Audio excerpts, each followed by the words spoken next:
ఇప్పుడు కోయి హమ్దమ్ నరహ అన్న పాట హిందీ దాంట్లోంచి దానికి తెలుగులో అసలు ఏంటంటే 1961లో వచ్చింది. జుమ్రు అనే సినిమాలో ఉందన్నమాట. ఇతను పాడిన ఎవరంటే గాయకుడు కిషోర్ కుమార్ గారు. అసలు దానికి అంటే ఏమిటి అంటే దానికి కొంచెం మీనింగ్ కొద్దిగా వచ్చినంత చూద్దాం. దాంట్లో ఏంటంటే ఎవరు జీవిత భాగదారులు లేరు, ఎవరు మద్దతు ఇవ్వడం లేదు, నేను ఎవరికైనా చెందిన వాడిని కనుగొనలేదు. నాకు ఈ ఏకాంత సాయంత్రంలో ఎవరో నాతో చెందినవారు లేరు. కోయి హమ్దమ్ నరహ అని ప్రముఖ గాయకుడు పాడాడు. ఇది చాలా ఫేమస్ సాంగ్ అనమాట. అంటే ఇది ఏమిటి ఇలా పాడుతున్నాం, ఏంటి అంత వైరాగ్య భావం అని అనుకుంటాం. కానీ ఇది వైరాగ్య భావం కోసం కాదు. ప్రతి వ్యక్తి కూడా సాధారణంగా ముందరలో అందరూ చాలామంది ఫ్రెండ్స్ ఉంటూ ఉంటారు. అందరితో కాలక్షేపం చేసేస్తూ ఉంటాం, అయిపోతూ ఉంటుంది. దాంట్లో స్టేజెస్ బై స్టేజెస్ ఇప్పుడు ఈ మధ్య వాట్సాప్లో కూడా వస్తుంది. ఏంటంటే గ్రూప్స్ మనకి ఏదో 50-60 దాకా కూడా బాగానే మంచి ఫ్రెండ్స్, వాళ్ళు వీళ్ళు సినిమాలు అన్నీ కూడా బాగానే ఉంటుంది. 60 తర్వాత 70 దాకా వచ్చేప్పుడు జనాలకి ఏమవుతుందంటే మెల్లగా యంగ్ జనరేషన్ వాళ్ళందరూ కూడా సాధారణంగా పక్కకు పెట్టేస్తారు. ఎందుకంటే ముసలాళ్ళు అయిపోయారు వీళ్ళు. ఇంకా వీళ్ళు చెప్పిందే చెప్తూ ఉంటారు, విన్నదే వింటూ ఉండవలసి వస్తుంది మనకి. వీళ్ళు చాలా బోరు కొట్టేస్తున్నారు మనకి అనుకున్నట్టుగా అనుకుని వాళ్ళు ఏం చేస్తారంటే కొంచెం మెల్లమెల్లగా సైడ్ అయిపోతారు. ఆఖరికి వచ్చేవాడు ఏమైపోతుంది, ఎవ్వరికీ ఉండరు.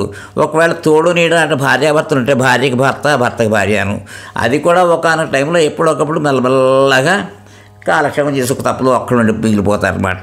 అలాగా నిత్య జీవితంలో జరుగుతున్నదే అయినప్పటికీ కూడా మనకి ఏమనిపిస్తుందంటే ఏం లేదండి అనుకుంటాం. కానీ ఈ పాటని వాళ్ళు ఎంత చక్కగా కంపోజ్ చేశారు. జంజోటి రాగంలో దీంట్లో పెట్టాడు దాన్ని మ్యూజిక్ ఇంటర్వ్యూడ్ మ్యూజిక్ ట్రై చేశాను. అని నాకు ఇప్పుడు నాకు లోపల తర్వాత వాయించేసేస్తారు. ఎందుకంటే ఏమో రేపు అన్నది నాది కాదు కదా, నాకు ఉండేదో కొంచెం అభిమానంగా ఉన్న ఈ పాట చెప్తే అంటే ప్రతి ఒక్కరు నేర్చుకోవాలి నాయన, ప్రతి ఒక్కళ్ళని కూడా అదే. ఎవరు లేరు, ఎవరికి మనకి వాళ్ళు లేకపోతే వాళ్ళకి మనం లేము, అదనమాట. ఇప్పుడు ఎవరితోనో వాళ్ళే అందరూ సెపరేట్గా ఉందాం అనుకుంటూ ఉన్నప్పుడు అలా అయిపోతుంది. కాబట్టి ఇప్పుడు ప్రతి రోజులు మారుతున్నాయి. కాబట్టి దీన్ని బట్టి అనిపిస్తుంటే అయ్యో మనం దూరంగా ఉంటే బాగుంటుంది, దగ్గరగా ఉంటే బాగుంటుంది, వీళ్ళు మాట్లాడరు. అప్పుడు అదో రకమైన మెంటల్ యాగని మనుషులకి. అందుకోసం ఇలా బాగా కొని తెచ్చుకోవడం అంటే ఇవన్నీ వింటుంటే ఓహో అది కదా పాట, ఎంత బాగా రాశారు ఆ రోజుల్లో రాసింది ఎప్పటికీ ఇదే ఉంటుంది. ఇది పురాణాల్లో కూడా చెప్పింది కూడా ఇదే చెప్పారు. అందుకోసం వైరాగ్యభావం డెవలప్ చేసుకోవాలి మనం అని చెప్పి అంటారు. అది కొంచెం నాకు నచ్చింది కదా అని చెప్పి పాట ఇది ట్రై చేస్తున్నాను అనమాట దాంట్లో బయలు మీద. ఇప్పుడు అనుకున్నా చాలాసేపు కొంతకాలం గ్యాప్ ఇచ్చిన తర్వాత దాన్ని ఏంటంటే వాయిద్దాంలే అనుకున్నాను. ఇవాళ 13వ తారీఖు జనవరి 2025. నాకు 73 ఉండిపోతుంది దగ్గర ఒక్క రోజులో. నెక్స్ట్ అంటే 14 జనవరి నా 1952 నా బర్త్ డేట్. అంచేత రేపే బర్త్డే అనమాట. అలాగే ఇప్పుడు దీంట్లో ఇంకొక కీర్తన కూడా వాయించాను. అదేమిటంటే రామభక్తి సామ్రాజ్యం. అది నాకు కూడా ఇష్టం, రాముడి గురించి అనమాట. ఇది ఇక్కడితో ఆప్ చేద్దాం. దీని తర్వాత బయలు మీద వాయించాను కాబట్టి అది కూడా విందరికి. అని ఏదైనా తప్పులు ఉంటే కొంచెం క్షమించండి, ఎందుకంటే పెద్దవాడిని కాబట్టి ఏదో అంటే పట్లు కూడా ఉండవు. ఇంక వెళ్ళి కొలిది వయసు వచ్చి కొలిది చేతులు నరాలు బిగువ ఎక్కువైపోతుందన్నమాట. లూజ్గా ఉండదు, మెత్తగా ఉండదు. అందుకోసమని ఫింగరింగ్స్లో దాంట్లో మనకు తేడాలు వచ్చి ఏమవుతుందంటే అనుకున్న సంగతులు సరిగ్గా పలకవు. దాంతో ఏదో లయ తప్పడం, శృతి తప్పడం ఏదో జరుగుతూ ఉంటాయి అన్నమాట. ఇది థ్యాంక్ యూ. ఇప్పుడు ఒక పాత హిందీ పాట కోయి హమ్దమ్ నరహ, అది కిషోర్ కుమార్ పాడిన పాట ట్రై చేస్తాను, చాలా కాలం అయింది.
మోహన్ వాణి తెలుగు పాడ్కాస్ట్ వింటున్న శ్రోతలందరికీ హృదయపూర్వక ధన్యవాదాలు.